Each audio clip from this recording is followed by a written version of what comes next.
Hello Leo, thank you for joining me for your monthly forecast for June.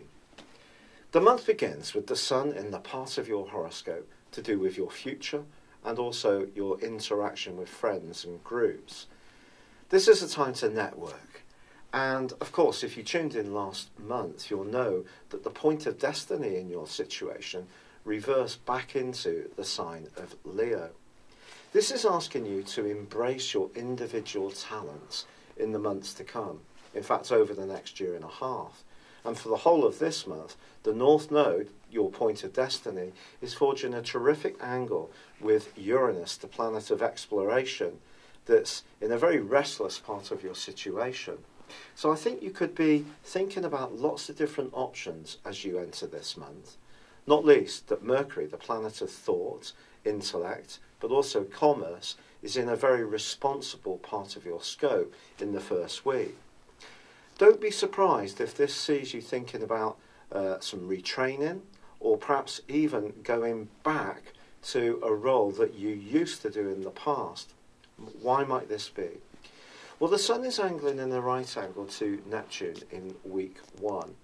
And if there is anything that you have been involved in that just seems a bit woolly, a bit airy-fairy, and lacking in concrete potential, you may start to really want to create a strand of energy in your situation which is more substantive.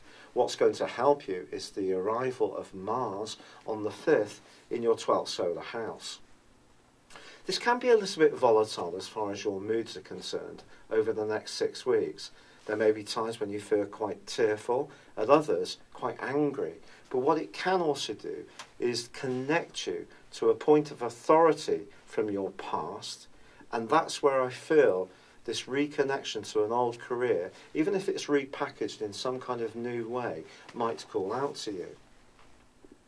Now on the 6th of this month, Venus is going to be relocating too. And if there is anybody influential that you need to talk to, the charm and decorum that you can demonstrate for the rest of the month is going to be substantial.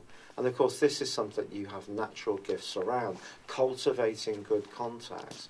So be up for this. On the 7th, with Mercury returning to Gemini, its home zone, this is an opportunity to really spark your thinking and the way you're chatting, connecting, drawing ideas in and contemplating what's possible.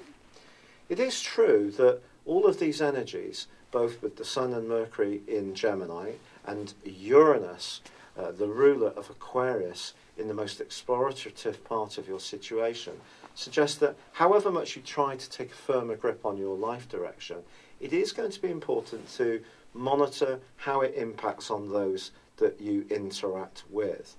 Because if you become too single-minded, you may feel that other people don't quite get your thinking, and maybe it's because you're going to challenge the status quo in some way.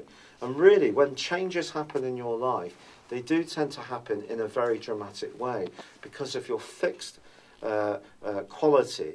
Making a change doesn't come easily to you. You always think it through.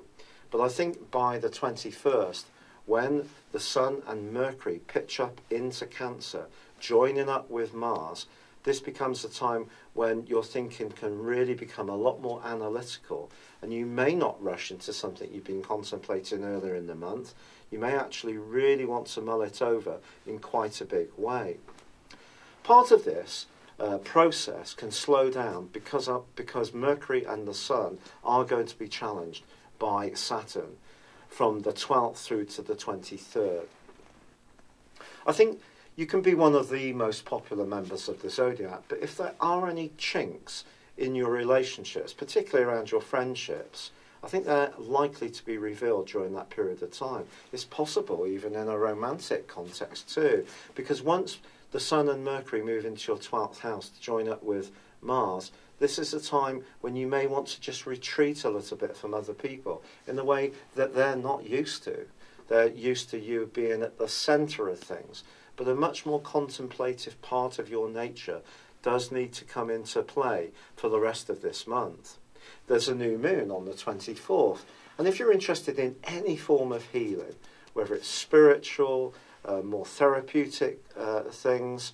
Anything to do with more traditional religions could also start to grab your imagination. All of those can help you.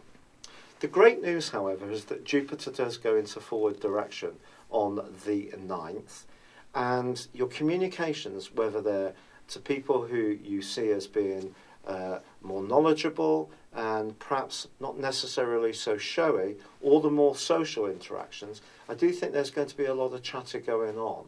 But by the end of the month, there may be one situation where it almost feels that if you change it, it's going to be difficult, but if you stay as you are, the pressure may amp up as well due to Mars going into an opposition with Pluto. Just watch out for the politics around a job. Someone may be using the dark arts in order to make a point, and just at a time when you perhaps don't feel at your most thrust in. But have faith in the overall process, because yes, there are going to be times this month when you're really thinking very carefully about what you want from your life, but by the end of it, I just think you're going to be thinking about all of this even more deeply.